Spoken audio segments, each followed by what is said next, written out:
We shall commence this module by studying about social and economic development. Social and economic development of the society is inseparable from political, cultural and legal environment in the country. It occupies an important place in the society, and the development of the society is not the development of only one aspect in the country, but it requires the whole lot of development in each and every aspect, whether infrastructure, income distribution, industrialization, etc. Thus, the ultimate goal of development is to enhance the quality of life of all people living in the society by providing good infrastructure facilities, removing regional inequalities, of fair and proper distribution of income and wealth. If all these facilities are given to people living in the society, the economy will grow at a faster pace and country like India will come under the cadre of developed economy. Thus, giving timely facilities to the citizens require proper fund management by the government. Proper fund management is possible only through proper monetary and fiscal policies for the country. If government is having sufficient funds for development, then it will raise the standard of living of the people living in the society.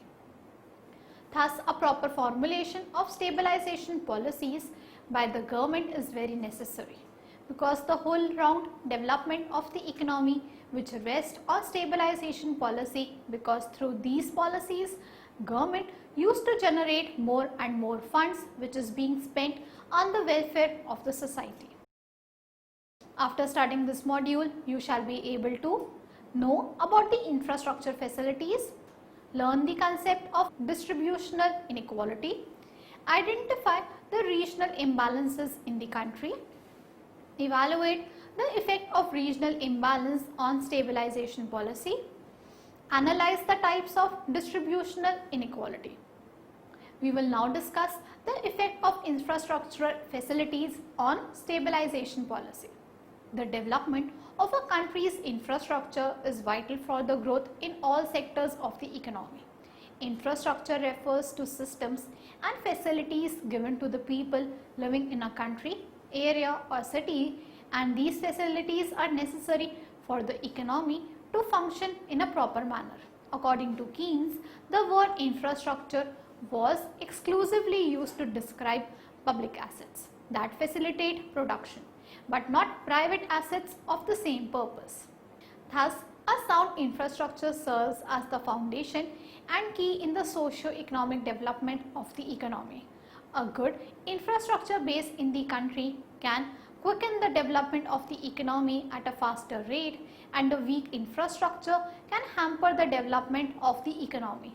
When infrastructure facilities are adequate in the country, then it also acts as a magnet for attracting additional investment in the country. Thus, availability of adequate infrastructure promotes industrialization in the economy and also improves the quality of life of the people living in the state. Infrastructure includes railways, roadways, ports, power, aviation and telecommunication, etc. All these services in the country ensure the progress and growth of the whole nation. Therefore, infrastructure is considered as an important driver in the development of economic and social prosperity in the economy. Strong infrastructure facilities form the backbone of a nation's economy. A sound infrastructure is also considered as the lifeline of the economy of the country. The World Development Report 2000 says that the adequacy of infrastructure helps in determining one country's success with the another, and also help in diversifying production, coping with population, reducing poverty and improve environmental conditions. Therefore, good infrastructure in the country raises the productivity and lowers down the production cost, which helps in increasing the standard of living of the people in the country. The government uses to spend a lot of money on infrastructure facilities and also launches various schemes for improving infrastructure facilities in the country. Recent schemes which were launched by Government of India for enhancing the infrastructure base in the country were: first, Heritage City Development and Augmentation Yojana. National Heritage City Development and Augmentation Yojana HRIDAY was launched by the Government of India on 21 January 2015. This scheme shall support the development of heritage infrastructure projects, which includes repairing of ghats, monuments and temples. These type of initiatives will include development of parks, road, public transport parking and sanitation facilities. This scheme requires a total outlay of 500 crores. Second, Smart City Program. The Government of India launched this program in 2015 to promote healthier, wealthier and happier cities for better life. The government has decided to develop 100 cities and it also covers remodeling of existing cities. Third, Swachh Bharat Mission. This Abhiyan is a national campaign which covers 4,041 towns in the country. The Abhiyan cleans the streets, roads and improves infrastructure facilities in the country. This scheme was launched on 2nd October 2014 for preserving and maintains cleanliness in the society. This mission requires a total of 1200 crores. Fourth, Sagar Mela project. This is an initiative taken by the Government of India to modernize ports so that development of ports on coastlines can contribute a lot in the growth and development of Indian economy. This scheme will transform the existing ports into modern world-class ports so that goods can be easily sent to the consumers. This project requires an outlay of 650 crores. Fifth, Pradhan Mantri Gram Sadak Yojana. This program will link all rural habitations with a population above 1000 by 2016, and one more program launched under this scheme was the Pradhan Mantri Pradesh Sadak Yojana. This scheme will improve all the state highways and district roads in the country. This scheme will cover building world-class highways and linking roads with urban and rural areas. Sixth, Make in India scheme. This scheme launched by the government in 2015 for enhancement of competitiveness in the Indian capital goods sector. This scheme will require an outlay of 930 crores and it will boost the capital goods sector in India. This scheme will cover mainly the goods on machine tools, construction and mining machinery, textile machinery and process plant machinery. This scheme will create integrated industrial infrastructure facilities in the area of machine tools and will make the machine tool sector more competitive. Therefore, it is truly said that infrastructure is the base on which the economic activity of the whole country depends. The government now and then is launching new schemes for development of infrastructure and spending thousands of crores of rupees every year to create infrastructure facilities for the benefit of the society and the whole round development of the economy. Therefore, the government uses to arrange crores of funds for infrastructure facilities from monetary and fiscal policies framed by the government. The government used to levy various kinds of direct and indirect taxes on the consumers, and the government used to receive ample amount of revenue from these taxes. The revenue received by the government is being spent on the development of the economy in the form of infrastructure facilities. The fiscal policy measures such as taxation generates revenue to the government. The revenue generated by the government from fiscal policy is being spent on various infrastructure projects, and due to this all sector gets a boost. Therefore, a sound stabilization policy is very necessary. Then only the government can arrange funds for the welfare of the economy. If stabilization policy is not effective, then the investment in infrastructure facilities will come to a standstill. Infrastructure in the country can be owned or managed by the government or by private companies. Government used to manage infrastructure through its tax and expenditure policy, and private companies manage infrastructure through various investments in capital market and arranging of loans from banks and financial institutions. Thus, it can be clearly understood that if stabilization policy is working properly, then the government will find convenient to arrange funds for infrastructure facilities and also try to maintain economic stability in the country. Let us now understand the effect of distributional inequality on stabilization policy. Distributional inequality is the difference which is being found among individuals, among population and among countries. Distributional inequality, also called as income inequality or wealth inequality. Distributional inequality is mostly found in income, wealth and consumption pattern of the society. Thus, distributional inequality can also be described as the gap between rich and poor in terms of wealth and income. During last decade, distributional inequality and stabilization policy has been a major topic of research by various economists because of various kinds of disparities in income distribution, individuals working for their own self-interest and assumption of perfect competition in the market. Stabilization policy governs through monetary and fiscal policy. Stabilization policy reflects the government role in achieving social preferences by different tax instruments available in the economy. Distribution of income in the society is also being influenced by the stabilization policy both directly and indirectly. Fiscal policy is the tax and expenditure policy of the government, and the taxes in fiscal policy are classified into two categories: direct taxes and indirect taxes. Direct taxes are those kinds of taxes which are directly paid to government in the form of personal or corporative income tax. Indirect tax is the tax which is being paid indirectly by the consumers, for example, VATs and taxes on commodities. Direct taxes have a great impact on the distribution of income among various sections of the society. This can be explained with the help of following example.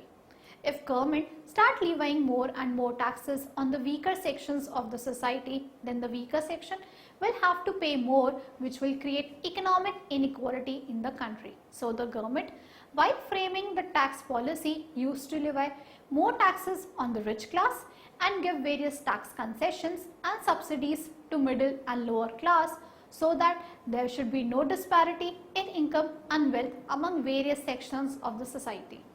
Indirect taxes also create an environment of inequality in the country. For example, the commodities which are luxurious in nature like gold and cars etc. should have more tax as compared to the commodities like soap and paste etc. which are being consumed by all sections of the society. If there is a difference between the tax rates of commodities, then it will create wealth inequality in the society. So while planning stabilization policy, inequality concept is taken into due consideration, and then the prices are being set for various kinds of commodities. Faulty taxation policy by the government creates distributional inequality in the country. Therefore, the tax reforms by the government should be such that it should give maximum revenue to the government, and that revenue should be used for removing inequality in the country. Formulation of a good budget for the poor by the government also removes inequality among various sections of the society. The budget formation is also being done according to the fiscal policy of the government. The government, through stabilization policy, aims to reduce inequality between big and small farmers by imposing ceilings on agricultural land holdings of rich farmers. These measures of stabilization policy in field of agriculture will remove inequality in the area of agriculture. Thus, it is truly said that stabilization policy plays a prominent role in removing inequality from the economy. We shall now understand the effect of regional imbalances on stabilization policy. Regional imbalance is a policy framed by the government which focuses on fixing development within the country. The purpose of the government to remove regional imbalance is to unite representatives of poor and rich regions and to use only those human resources who are living in a backward area and which is declining from the economic context also. If there is a coexistence between developed region and economically underdeveloped region, then it is termed as regional imbalance. Regional imbalance arises due to various reasons like unequal distribution of resources like wealth, income and human resources, etc. These have been the major cause during last years for regional imbalance. There is wide variety of factors which causes regional imbalance in the economy. These factors are: first, historical factors. This factor started in India during British regime, where Britishers focused their attention on prosperous manufacturing and trading activities for their own self-interest. The Britishers used to focus their attention only on two states, West Bengal and Maharashtra, and particularly three cities, Kolkata, Mumbai and Chennai. Thus, they neglected the rest of the regions in the country, which created regional imbalance in the economy. Second, geographical factors. Geographical factors also play a prominent role in the development of a particular region.